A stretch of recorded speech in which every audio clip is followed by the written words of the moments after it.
Question number बताइए। तो 8 की 9, 8 ना। आजकल ठंडी में चलता नहीं देर लगता है गरमाने में। पहला क्वेश्चन 209, टोटल 320 ना है। परसों चला खत्म कर देंगे सब लोग, एक आध क्लास जगह बच जाएगा तरसों। करंट का कुछ एक्स्ट्रा क्वेश्चन कल करवाएंगे, कल पर तो 2 दिन। मैथ में कितना बचल है? 100 गो। 100 और रीजनिंग में भी 100 गो होगा, है ना। तो 3 दिन 30 तिया 90, हमरो 2-2.5 दिन के डोज है। आ जाओ इधर। 8 एक पीछे। किसी वस्तु का आवेश वाहक होने अथवा नहीं होने का पता किससे चलता है? इलेक्ट्रोस्कोप से। किससे चलता है? इलेक्ट्रोस्कोप से चलता है। पेरिस्कोप क्या करते हैं बता। पेरिस्कोप का जो क्वेश्चन आपको पूछेगा, इसमें कौन दर्पण का यूज होता है? समतल दर्पण। कितना डिग्री पर होता है? कितना डिग्री? 21 सिद्धांत पर काम करता है, परावर्तन। आई बंकर में छुपकर, बंकर में छुपकर या समुद्र में छुपकर वस्तुओं को देखना। समुद्र में छुपकर वस्तु को देखना, छुपकर वस्तु को देखना, छुपकर वस्तु को देखना। ये किसका एग्जाम, किसके द्वारा होता है? पेरिस्कोप के द्वारा। इंडोस्कोपी किस घटना पर आधारित है? पूर्ण आंतरिक परावर्तन। इंडोस्कोपी पूर्ण आंतरिक परावर्तन पर आधारित है। इंडोस्कोपी किस घटना पर आधारित है? कैलिडोस्कोप में इसको कहते हैं बहुरूपदर्शी। क्या कहते हैं इसको? बहुरूपदर्शी। इसमें भी दोस्त मेरे कौन दर्पण का यूज होता है? समतल दर्पण। और यह भी किस घटना पर आधारित है? परावर्तन के घटना पर। कौन घटना पर? परावर्तन के घटना पर। समतल पेरिस्कोप, समतल दर्पण 45 डिग्री, परावर्तन बंकर में छुपकर या समुद्र में छुपकर वस्तुओं को देखना। इंडोस्कोपी पूर्ण आंतरिक परावर्तन, कैलिडोस्कोप परावर्तन की घटना पर बहुरूपदर्शी समतल दर्पण। ठीक है। अब पेरिस्कोप में कहेगा समतल दर्पण कितना एंगल के कोण पर होते हैं? 45 डिग्री। कितने समतल दर्पण होते हैं? 2। कितने समतल दर्पण होते हैं? 2। हो गया। इसमें समतल दर्पण की संख्या कितनी होती है? 2।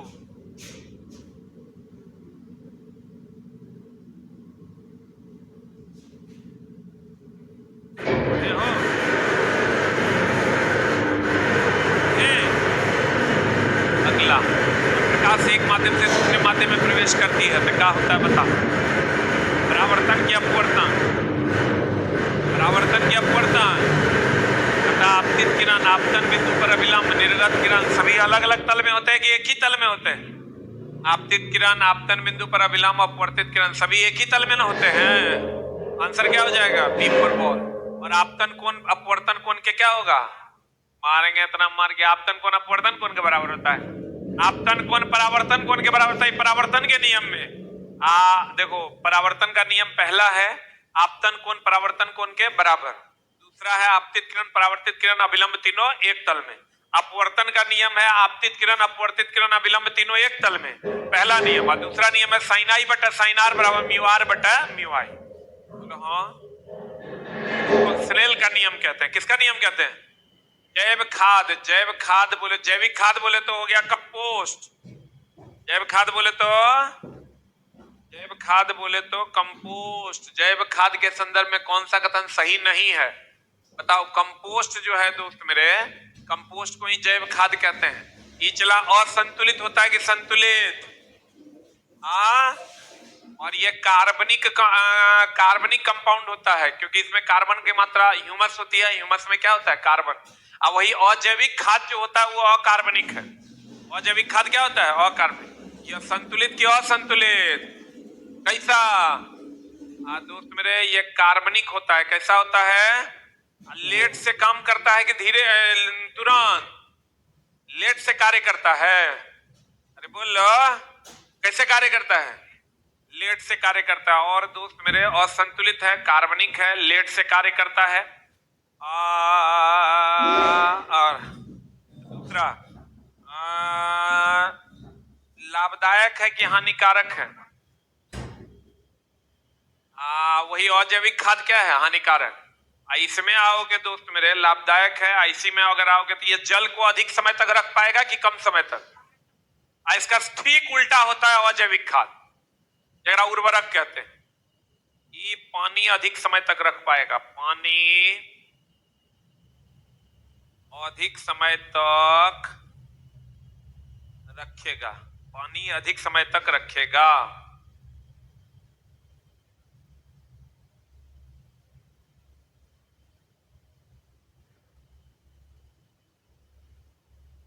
पानी अधिक समय तक रखेगा कि कम समय तक? इसका ठीक उल्टा कौन होगा? उर्वरक। इसका ठीक उल्टा कौन होगा? उर्वरक। अब बताओ आंसर। जैव खाद के संदर्भ निम्नलिखित में से कौन सा कथन सही नहीं है? क्या होगा आंसर? D for ball. इसमें सभी पादप पोषक संतुलित मात्रा में होते हैं। वो तो डिपेंड करेगा गाय को तुम की खिलाया, गाय की हगा, में कुछ भी संतुलित नहीं होता है। लेकिन वही अगर उर्वरक ले लोगे तो उसमें लिखल रहता है 46% नाइट्रोजन, इतना परसेंट है। या बीपीएससी में पूछा था कि वृद्धि के लिए कौन जरूरी है? नाइट्रोजन। कौन जरूरी है? अगला कहते हैं निम्नलिखित में से शब्द का उपयोग ईस्ट मशरूम, बताओ किसके लिए? मृतोपजीवी। अरे चुटाई, सब जो है कवकेन है, कवक है तो सब क्या है? मृतोपजीवी है, पोषण की विधि से प्राप्त किया जाता है। बता आंसर क्या होगा? पता निम्नलिखित में किस शब्द का उपयोग ईस्ट मशरूम ब्रेड मोल्ड पोषण की विधि से के लिए प्रयोग किया जाता है? आंसर क्या हो जाएगा? मृतजीवी। कीट भक्षी पौधा किसके लिए कीट का भक्षण करते हैं? नाइट्रोजन की पूर्ति के लिए। वेरी वेरी इंपॉर्टेंट, कीट का भक्षण करते हैं नाइट्रोजन की पूर्ति के लिए। कीट भक्षण करते, नाइट्रोजन की पूर्ति के लिए क्या करते? कीट भक्षण करते। स्वपोषी में सबसे अधिक ऊर्जा होती है। सबसे अधिक ऊर्जा किसमें? स्वपोषी बोले तो प्लांट ना।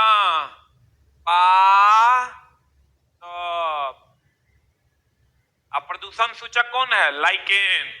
कवक और शैवाल का क्या है? मिश्रण।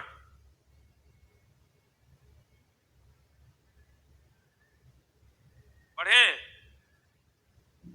अब ऊर्जा जो है पोषी स्तर में एक दिशीय होती है कि द्विदिशीय? अब प्रत्येक स्तर पर कितने का? 10% का उपयोग होता है। कितने परसेंट का? 10%। सबसे अधिक ऊर्जा किसकी होती है? पादप की, अर्थात स्वपोषी की। बोलो हाँ। आई दोस्त मेरे क्वेश्चन कहता है इतना पर ध्यान दीजिए। उस समीकरण को संतुलन हेतु HCl के मोलों की संख्या ज्ञात कीजिए। देख लो, बैलेंस करो। देखो देखो ऐसे रहेगा, एक H2O रहेगा ना दोस्त मेरे, तो मोल हो जाएगा 1, 2 H2O रहेगा 2 मोल, 3 H2O रहेगा 3 मोल, 4 H2O रहेगा 4 मोल। बोलो हाँ। आंसर बता क्या हो जाएगा? क्या देंगे तो बैलेंस हो जाएगा? H2 है। तो यहां 2 लगाएंगे तो गड़बड़ा जाएगा। यहाँ अरे रुक जा यार, यहां 2 लगाएंगे तो वहां 4 देना होगा। अच्छा रुकना है। अब देखो चला, तुम कहोगे सर आप ही को पता नहीं चल रहा है। ये विधि का नाम है हिट, तो तुम समझ लो ट्राई। तो ट्राई एक कोई याद थोड़े कर सकता है। अब बताओ तो 2HCl है, अब बैलेंस हो गया क्या? और HCl के कितने मोल? तो ये यहां जो रहेगा वही मोल है। तो काय को मोल हुआ? मर सरिया के 2 mole is the right answer.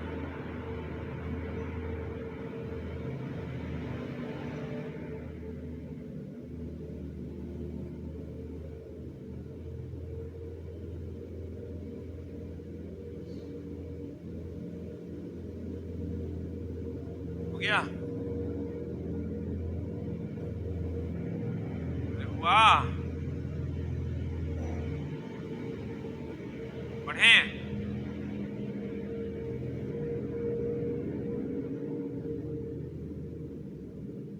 Exam city नहीं बता रहा है, बहुतों का नहीं बता रहा है, आ जाएगा।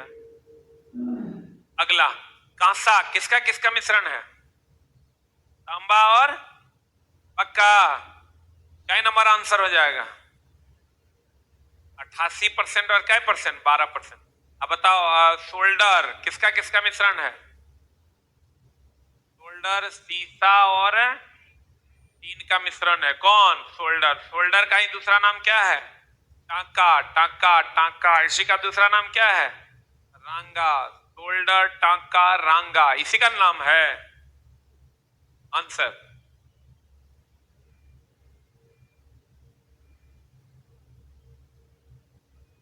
इसका एग्जाम सिटी दिख रहा है, एक टाइप करो। इसका नहीं दिख रहा है, दो टाइप करो। आप लोग में से कितने का नहीं दिख रहा है? इसका मतलब बहुतों का बाकी है, आएगा।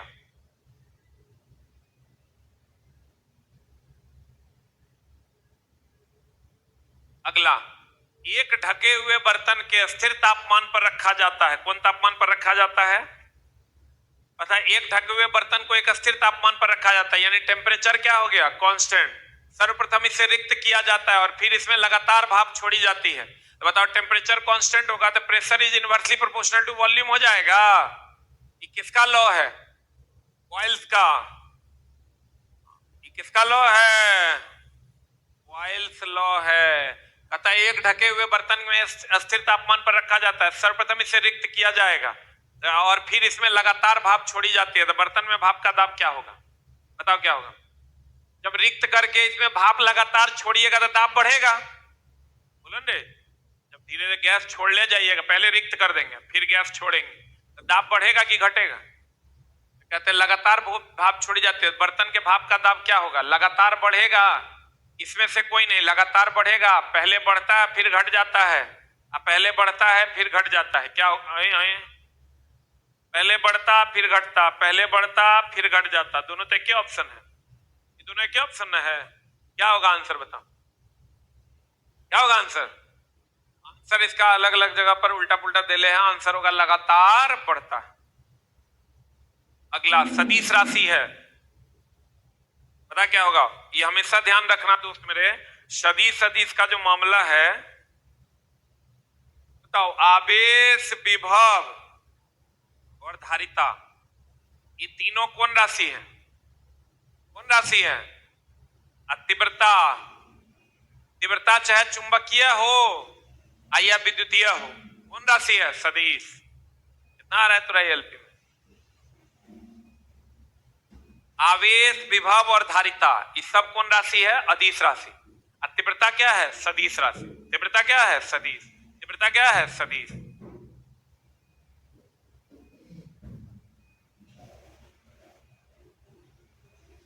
पढ़े? अगला क्वेश्चन आपके स्क्रीन पर ये रहा। कहते हैं यदि किसी चालक के टर्मिनलों के बीच 5 वोल्ट का विभवांतर हो, तो वोल्टेज का मान कितना दे दिया? 5 वोल्ट। आरोपित करने पर उसमें इतना आई बराबर 2.5 मिली एम्पियर, मिली बोले तो 10⁻³ एम्पियर ना धारा उत्पन्न होती। आर बराबर भी बाय आई। भी का मान कितना? 5। आई का मान कितना? 2.5 गुना 10⁻³ सॉल्व कर लीजिए, आंसर आ जाएगा। कितना आ रहा है? 2000 इज द राइट आंसर। आ जाएगा। इस पर सवाल चला रहबे करेगा। 4-5 को जो फॉर्मूला है, देखो V बराबर W/Q, E बराबर F/Q, R बराबर V/I, P बराबर V²/R, I²R, I²RT, V²R into T। इस पर सवाल एक रहेगा ही रहेगा, जरूर इसको एक बार देख लीजिएगा। देखना क्या है, आप जाइएगा बन जाएगा। शुद्ध सिलिकॉन, कौन सिलिकॉन रे? कहता है शुद्ध सिलिकॉन में निम्नलिखित के साथ N प्रकार का और P प्रकार का सिलिकॉन प्राप्त किया जा सकता है। देखो N प्रकार में पंच संयोजी की त्रिसंयोजी। पंच संयोजी बोले तो नाइट्रोजन, पंच संयोजी का लिस्ट, नाइट्रोजन, फास्फोरस, आर्सेनिक, और कौन? एंटीमनी। अब P टाइप का चालक में त्रिसंयोजी, त्रिसंयोजी बोले तो बाल गंगा इंडियन तिलक। देखो तो कौन हो रहा है? कौन हो रहा है? पहले N प्रकार, इसमें से देखो तो कहां है? Nitrogen, phosphorus, arsenic. कौन होगा आंसर? ये फास्फोरस हो जाएगा। देखो ना रे, फिर कह रहा है P टाइप। P टाइप में इंडियम है यहाँ, नहीं है? आंसर बता क्या होगा? और कौन हो रहा है देखो तो, और कौन हो रहा है? अरे पढ़ा है कि नहीं पढ़ा है? जब शुद्ध अर्धचालक में पंच संयोजी तत्व मिलाएंगे तो क्या बनेगा? N type. और जब शुद्ध अर्धचालक में त्रिसंयोजी तत्व मिलाएंगे तो क्या बनेगा? P type. पढ़े हो कि नहीं पढ़े हो? नहीं पढ़ा है दोस्त तो जान लो, जल्दी लिख पूछेगा। ये हो गया दोस्त मेरे एन टाइप, ये हो गया पी टाइप। जब शुद्ध सिलिकॉन में ये मिलाओगे तो एन टाइप बनेगा, शुद्ध सिलिकॉन में ये मिलाओगे तो पी टाइप बनेगा। जल्दी लिख।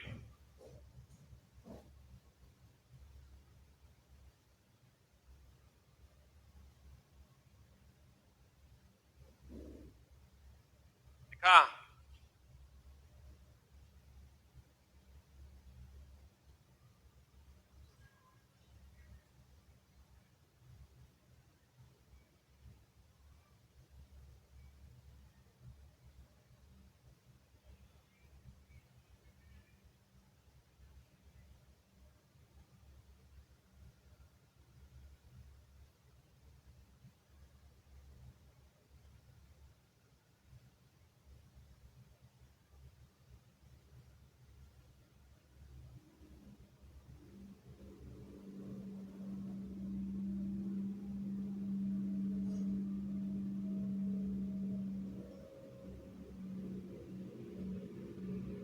वाह, कोई डाउट हो रहा है तो बताओ। पहला वाला में एन टाइप में इसमें से कोई एगो होगा। देखो कौन है? Nitrogen, phosphorus, arsenic, antimony, bismuth में कौन है? आर्सेनिक है।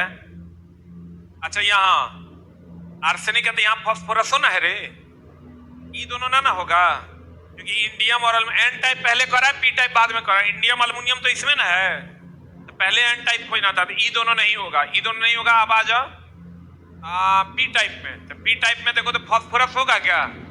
फास्फोरस तो इसमें है, तो ये भी नहीं होगा। देखिए को बच गया, यही ना होगा।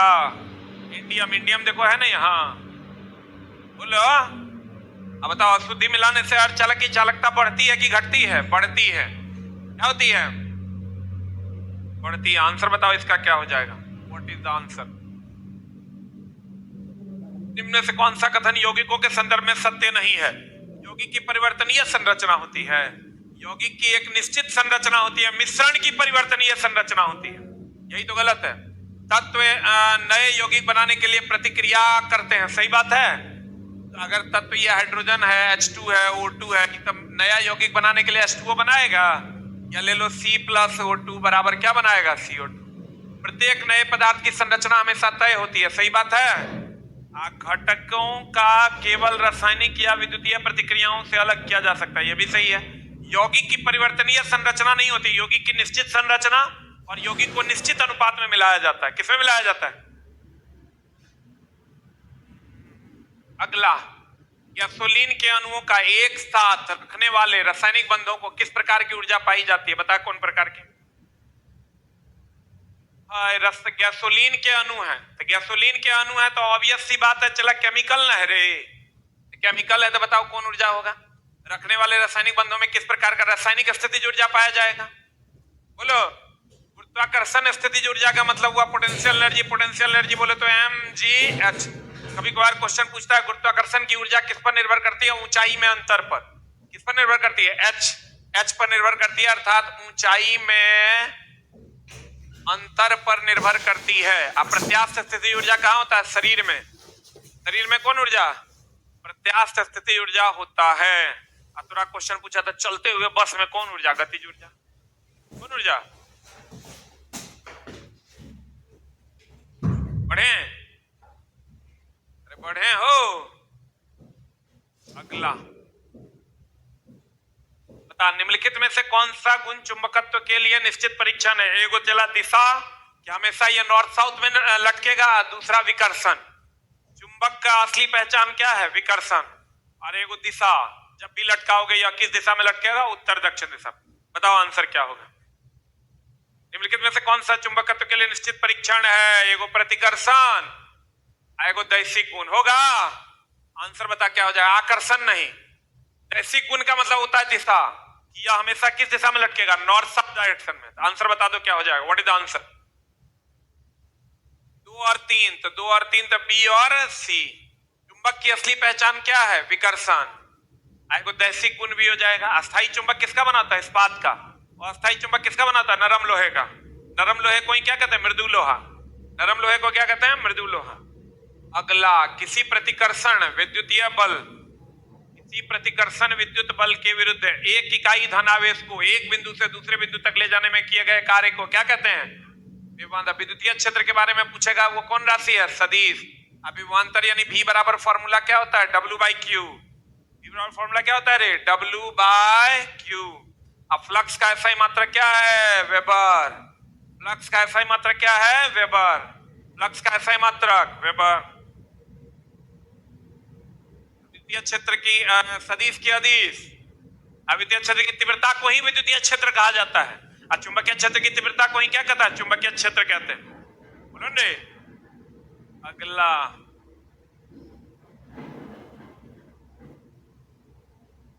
बताएगा आंसर क्या हो जाएगा, what is the answer, fuse. Fuse हमेशा मेन में लगाते हैं कि न्यूट्रल में, मेन में लगाते हैं, या सीसा और टीन का मिश्रण है।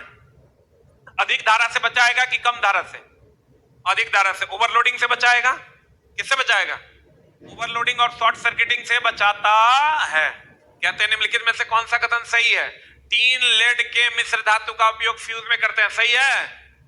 फ्यूज विद्युतमय यानी लाइव वायर यानी मेन वायर में लगाया जाता है, सही है।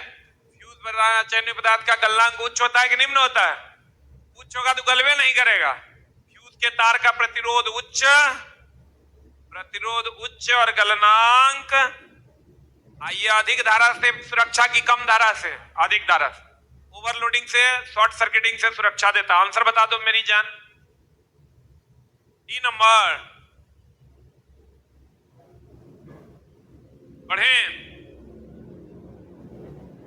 द नेक्स्ट वन इज, निम्नलिखित में से कौन सा वायु प्रदूषण का एक प्राकृतिक स्रोत है, बताओ क्या होगा, ऊर्जा संयंत्र। ऊर्जा संयंत्र कोयला वगैरह जो है वो हम लोग देते हैं, चला हम लोग जलाते हैं तो उगरा से निकलता है। वाहनों से निकलने वाला धुआं प्राकृतिक है, हम लोग ना जलाते हैं रे। लकड़ी का जलना भी हम लोग जलाते हैं, जो प्रकृति में अपने आप होता है। कौन होगा बता, ज्वालामुखी विस्फोट। अब भारत में सबसे अधिक विद्युत उत्पादन किसके द्वारा, सबसे अधिक विद्युत उत्पादन जीवाश्म ईंधन से होता है। किससे होता है, जीवाश्म ईंधन यानी कौन, कोयला। कितना परसेंट, 65%। कितना परसेंट दोस्त, 65%। कितना परसेंट, 65%। कितना परसेंट, 65%। ऊर्जा, विद्युत ऊर्जा को किसमें नापते हैं, किलोवाट आवर में। 1 किलोवाट आवर बराबर कितना, 3.6 into 10 to the power 6 joule. Kilowatt hour को व्यावसायिक मात्रक कहते हैं ऊर्जा का। विद्युत ऊर्जा का व्यावसायिक मात्रक क्या, किलोवाट आवर। 1 किलोवाट आवर में कितना यूनिट, 1 यूनिट। कितना यूनिट, 1 यूनिट होता है। भारत में फ्रीक्वेंसी कितना, 50 हर्ट्ज। कितना की छूट है, प्लस माइनस कितना परसेंट, 3% का छूट होता है। अगर वोल्टेज घर में कितना, 220 से 200 कितना 40। घर में किस क्रम में लगाते हैं, समानांतर में। घर में समानांतर में लगाते हैं। किस में लगाते हैं, समानांतर में लगाते हैं। क्वेश्चन का लेवल चला टेक्नीशियन में आप रहेगा, बढ़िया से पढ़ के जाओ, कुछ नहीं करो। इसके बाद सामान्य विज्ञान के पूजा शुरू कर दो, जाए दिन बच्चा है। ऊपर से ऊपर, ऊपर से ऊपर, ऊपर से ऊपर जितना पढ़ पाते हो पढ़। और उसके बाद एक स्पेशल मटेरियल हम रिलीज भी किए हैं, शायद तुम लोगों को मिल भी गया होगा। बायोलॉजी भी इसी में डाल दिए हैं, मिल गया ना, बायोलॉजी भी इसी में डाल दिए हैं। 220 को क्वेश्चन अब बता देते हैं क्या मामला है, वो भी बता देंगे। अभी पहले देख लो, इधर आ जाओ, आगे चलते हैं हम लोग। फिर हल्ला करता है, चुप हो जा। रेलवे सब कुछ कर सकता है, दोनों छोटा मोटा मटेरियल को पार कर देगा। लेकिन इसके जैसा समान विज्ञान और एनसीईआरटी एग्जाम्पलर, ये दोनों को पार कभी नहीं कर पाएगा, इसकी गारंटी। इतना पढ़ के तोरा साइंस के क्वेश्चन मोर देन 95% बनेगा, ठीक है। इसको, क्योंकि इसको पार करने के लिए बहुत ज्यादा एफर्ट लगा, साफे 8 सेट कर देगा तबे होगा। हमारा क्वेश्चन इससे बाहर नहीं जाएगा, अगर जाएगा तो समझ लो तबे कट ऑफ बहुत कम जाएगा, साफे 8 सेट कर देगा। इसलिए इसी को बढ़िया से पढ़ के जाइए, आपका काम हो जाएगा। कैल्शियम नाइट्रेट CaNO3 CaNO3 क्या मोलर द्रव्यमान बताओ कितना होगा? कैल्शियम का कितना? 40.1। कैल्शियम का कितना? वैसे 40 लोगे तो कोई दिक्कत नहीं है। नाइट्रोजन का लोगे 2 से गुना कर दें, अरे 2 से गुना कर दें। नाइट्रोजन का कितना? 14, आई 16 तिया 48, कितना हो जाएगा बता? कितना आ रहा है? जोड़ के देखो। अब तोरा द्रव्यमान पूछा है CaCl2 का, पूछा था ना? अरे बोलो रे, हम जो तोरा दिए हैं सबसे भारी दिए हैं, कितना आ रहा है? 164 इज द राइट आंसर। एकरो से भारी अगर पूछेगा ना चला, तो यहां पर अगर मान लो दे दिया, ये लिख लिया, यहां वाला जो वैल्यू होगा ये पूरे में यहां गुना हो जाएगा, बना लेगा ना। और अगर पूछेगा, मान लो इससे भी भारी पूछ दिया, MgSO4 into 7H2O, मान लो ऐसा पूछ दिया, तो कैसे बनाइएगा इसका द्रव्यमान? द्रव्यमान को U से डिनोट करते हैं। इसमें ये जो लिखते हैं किससे लिखते हैं? U से। यो तो LP में पूछा है। Mg की अगर बात करोगे तो Mg होता है 12 दूनी 24, बोलो रे। प्लस सल्फर का कितना? 16, प्लस 16 चौका, हाँ सल्फर का कितना? 32 ना, प्लस 16 चौका 64, एक घेर देना। यहाँ पर 7 गो H2O है ना, तो H2O का द्रव्यमान तो तुम जानते हो 18, 16 2 18, तो प्लस 7 गुना 18, और दो आंसर बोलेंगे। ग्रुप डी के वैकेंसी के लिए ट्विटर कैंपेन होगा।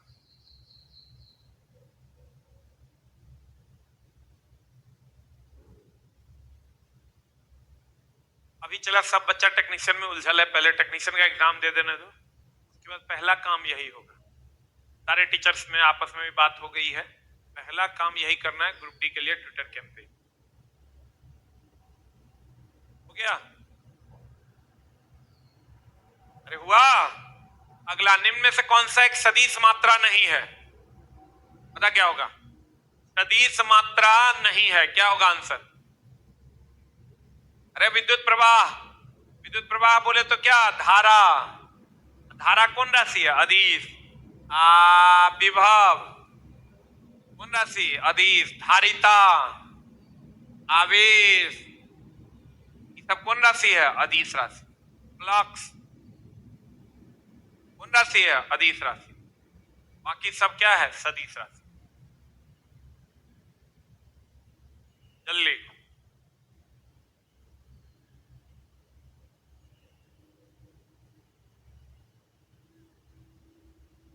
बढ़े। धारा, विभव, धारिता, आवेश, फ्लक्स। लेकिन एगो चीज ध्यान रखिएगा, विद्युतीय क्षेत्र कहे या विद्युतीय क्षेत्र की तीव्रता कहे, चुंबकीय क्षेत्र कहे या चुंबकीय क्षेत्र की तीव्रता कहे, कौन राशि? सदिश। कौन राशि? इनमें से कौन सा उपकरण विद्युत धारा के तापीय प्रभाव पर आधारित नहीं है? इस पर क्वेश्चन खूब पूछा है, हम थोड़ा लिखा देते हैं। वो तापीय प्रभाव, बोलो तापीय प्रभाव, उसके बाद चुंबकीय प्रभाव। कौन प्रभाव? चुंबकीय प्रभाव। इसके बाद एगो और लिख लो, कौन प्रभाव? रासायनिक प्रभाव। कौन प्रभाव? यही ना तीन को प्रभाव है। केकरा सिटिंग में था ही क्वेश्चन इस टाइप का, प्रभाव पर आधारित केकरा में था ना? तापीय प्रभाव, चुंबकीय प्रभाव, रासायनिक प्रभाव, एक जगह हम लिख देते हैं। देखो रासायनिक प्रभाव का एग्जांपल है प्रिंटिंग प्रेस, नाम तो सुना ही होगा। अरे प्रिंटिंग प्रेस देख रहा है ना, करंट देते हैं तो तुम्हारे पन्ना पे केमिकल इफेक्ट आता है कि नहीं आता है? तो और बताओ दूसरा, प्रिंटिंग प्रेस और इलेक्ट्रोप्लेटिंग का नाम सुने हो? इलेक्ट्रोप्लेटिंग में एसी के डीसी? अरे इलेक्ट्रोप्लेटिंग में क्या डीसी? तापीय प्रभाव में आ गया heater, bulb, iron, oven, toaster, ये सब हो गया कौन प्रभाव? ऊष्मीय प्रभाव। चुंबकीय प्रभाव में आ गया आमीटर, वोल्टमीटर, गैल्वेनोमीटर। चुंबकीय प्रभाव का खोज कौन किया था? एचसी और एस्टेड। कौन किया था वो? कल टेक्नीशियन ब्लड टेस्ट में था ना। तापीय प्रभाव का खोज कौन किया? जूल। तापीय प्रभाव का खोज कौन किया? जूल ने किया। और रासायनिक प्रभाव का खोज कौन किया? फेराडे। किसने किया? फेराडे ने। अरे सूक्ष्म तरंग के द्वारा जनरेट होता है, लेकिन ओवेन भी अलग अलग प्रकार का होता है। कभी कभी अगर चुंबकीय प्रभाव पर कह दे ना कौन काम करता है, तो चुंबकीय तरंग पर कौन काम करता है, तो मारेंगे क्या? ओवेन।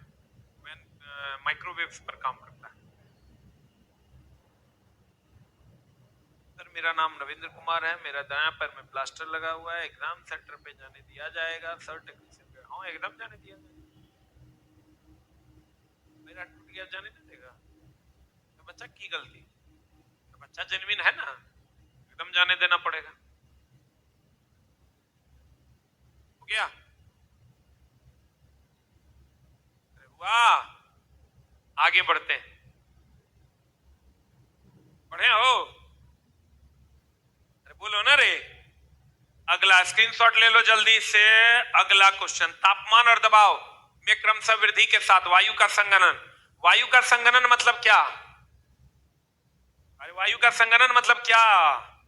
वायु का संघनन मतलब वायु का किसमें बदलना?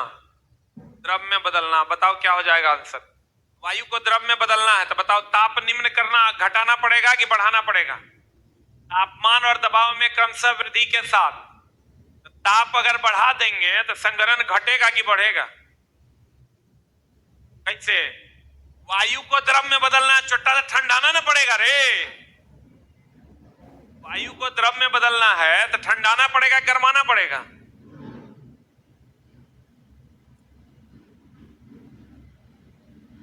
क्या होगा बता? पता? ताप और दाब में वृद्धि करेंगे तो संघनन घट जाएगा, ताप में वृद्धि करेंगे तो क्या होगा? बढ़िया देखो, वायु को द्रव में बदलना, तापमान कम करना है कि बढ़ा देना? आई कह रहा तापमान में वृद्धि कर देंगे तो संघनन का मान क्या हो जाएगा? नहीं बुझा रहा है? वायु को द्रव में बदलना है तो तापमान को घटाना ना पड़ेगा। तापमान जब घटा देंगे संघनन बढ़ जाएगा। ये कह रहा है तापमान में वृद्धि कर रहे हैं, संघनन घट जाएगा। देख एकदम आराम से बनाओ, जब 2-3 जगह आंसर गलत दे लेगा। वायु को यानी संघनन अगर करना है तो संघनन करना है तो ठंडाना पड़ेगा तब ना द्रव में बदलेगा। तो तापमान कम की कम ज्यादा? बोलो जल्दी। कम ना।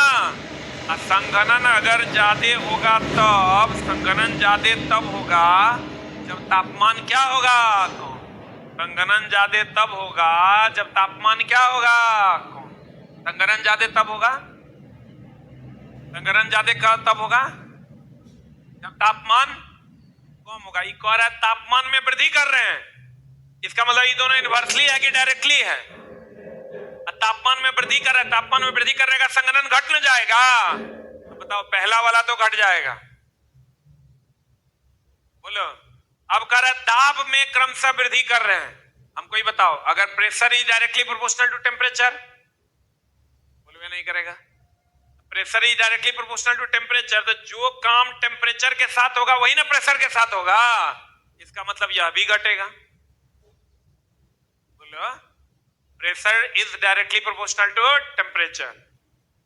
यह हमेशा ध्यान रखना, टेम्परेचर किसी के भी साथ रहेगा तो डायरेक्टली कि इनवर्सली? डायरेक्टली।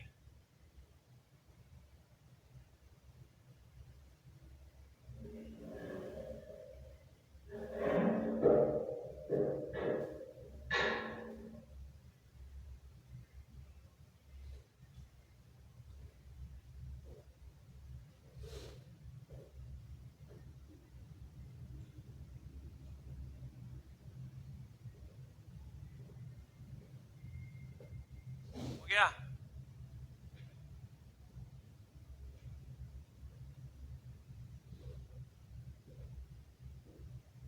अगला अगला अगला, निम्नलिखित में किसमें स्वसंयोजक बंधन है? बता। स्वसंयोजक बंधन बोले तो कैल्शियम क्लोराइड में, कार्बन टेट्रा क्लोराइड में ये होता है CCl4, कार्बन टेट्रा क्लोराइड। देखो तो इसी में ना है। सोडियम क्लोराइड में होगा Na+ Cl-। Magnesium fluoride Mg+++2F-। Calcium chloride Ca2++2Cl-। बताओ आंसर क्या हो जाएगा? कार्बन टेट्रा क्लोराइड का उपयोग कहां करते हैं? बिजली से लगी आग बुझाने। कार्बन टेट्रा क्लोराइड बिजली से लगी आग बुझाने में। कैल्शियम क्लोराइड निर्जलीकरण में। कैल्शियम क्लोराइड का उपयोग कहां करते हैं? निर्जलीकरण। सबसे तेजी से अभिक्रिया करने वाला तत्व कौन? कैल्शियम। सबसे तेजी से अभिक्रिया करने वाला घोल कौन? Sulphuric acid. कौन रे? तीव्रतम अभिक्रिया करता है।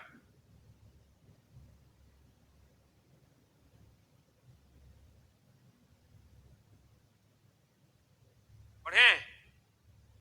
अगला, रेनवियर ऑफ नोड्स। बता क्या होता है ये? मेलानीकृत एक्सॉन इसी को कहते हैं। रेनवियर ऑफ नोड्स के सूक्ष्म रिक्त स्थान को जो डैश में पाया जाता है, मेलानीकृत एक्सॉन में पाया जाता है। कहां पाया जाता है? ऑस्टियोब्लास्ट का संबंध किससे है? हड्डी से। किससे है? ग्रंथि कोशिका कुछ होगा नहीं। प्रतिरोध की बहती धारा की मात्रा डैश पर अविलंबित है। बता क्या होगा? अविलंबित है मतलब निर्भर करती है। प्रतिरोध में बहती धारा की मात्रा, ये जो धारा है किस पर निर्भर करता है? ई और आर पर। आंसर बताओ। सिर्फ वोल्टेज पर, प्रतिरोध के ओमिया मूल्य पर, प्रतिरोध में प्रयुक्त वोल्टेज और ओमिया मूल्य दोनों पर। क्या होगा आंसर? प्रतिरोध में बहती धारा की मात्रा किस पर निर्भर करती है? यानी धारा कह रहा है किस पर निर्भर करता है? वोल्टेज और क्या पर? प्रतिरोध पर। सही है। निम्नलिखित में से पर्यावरण का कौन सा समस्या हाल में ही उत्पन्न हुआ है? ओजोन परत का ह्रास जब से एसी रेफ्रिजरेटर यूज करना शुरू किए हैं तब से शुरू हुआ है। ये किसके द्वारा होता है? क्लोरोफ्लोरो ग्रीन हाउस प्रभाव जब से हम लोग की गर्मी बढ़ाए हैं ग्लोबल वार्मिंग करके, तभी से ना हुआ है। ग्रीन हाउस प्रभाव या ग्लोबल वार्मिंग के लिए कौन सी गैस जिम्मेवार है? CO2। आंसर क्या हो जाएगा? उपर्युक्त सभी। आंसर क्या हो जाएगा? उपर्युक्त सभी।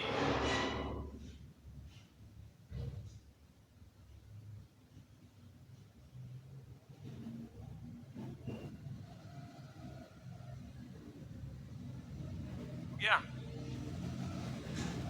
अगला, ओजोन परत का ह्रास होना मतलब पतला होना कि मोटा होना? कहते हैं एक इलेक्ट्रिक केतली में इतना वोल्ट, वोल्टेज दिया हुआ है कितना वोल्ट? 240 वोल्ट। संचालित किए जाने पर इतना किलोवाट पावर दे दिया है। कितना? 1.5 किलोवाट की खपत करता है। तो कहता है प्रयुक्त फ्यूज के तार की रेटिंग क्या हो जाएगी? तार की रेटिंग है ना पूछ रहा है। तार की रेटिंग किसमें होता है? फ्यूज के तार की रेटिंग याद रखना किसमें व्यक्त किया जाता है? एम्पियर में। तो P बराबर फॉर्मूला क्या होता है? VI।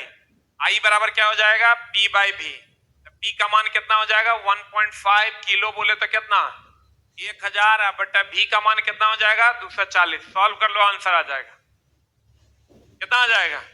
किलो के बदले 1000 और मिली के बदले 10⁻³ किलो के बदले 10⁻³ और मिली के बदले 10⁻³ आंसर बताओ क्या होगा? ये आंसर।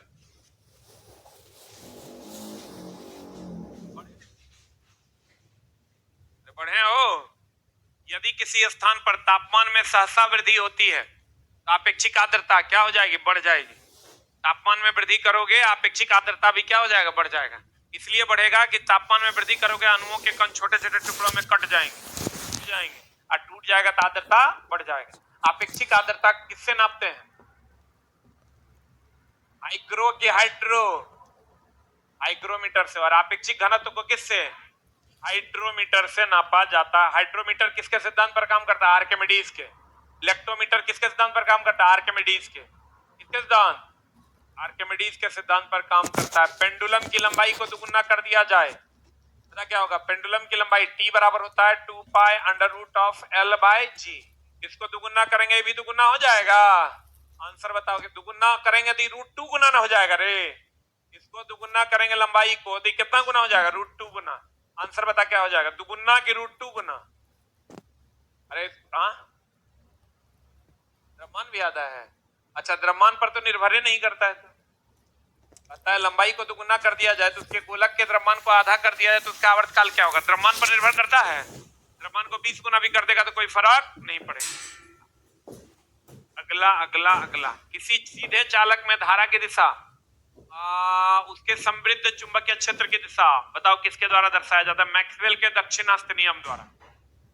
देखो चला, मैक्सवेल का दक्षिणास्थ नियम कहता है कि अगर आप अपने हाथ की में किसी चालक तार, ये मान लो पेन चालक तार है, वो इस प्रकार पकड़े कि अंगूठा धारा की दिशा को दिखाए तो अन्य उंगलियां चुंबकीय क्षेत्र को दिखाएगा।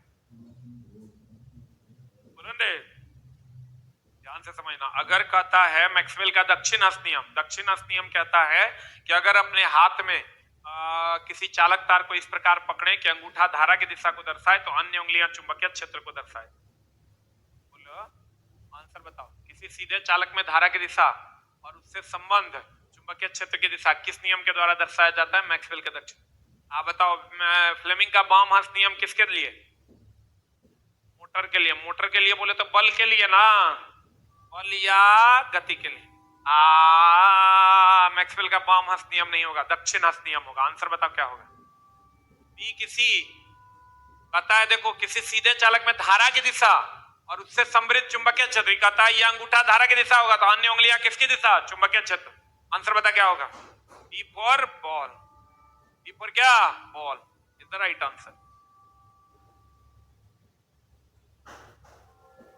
जल्दी ली।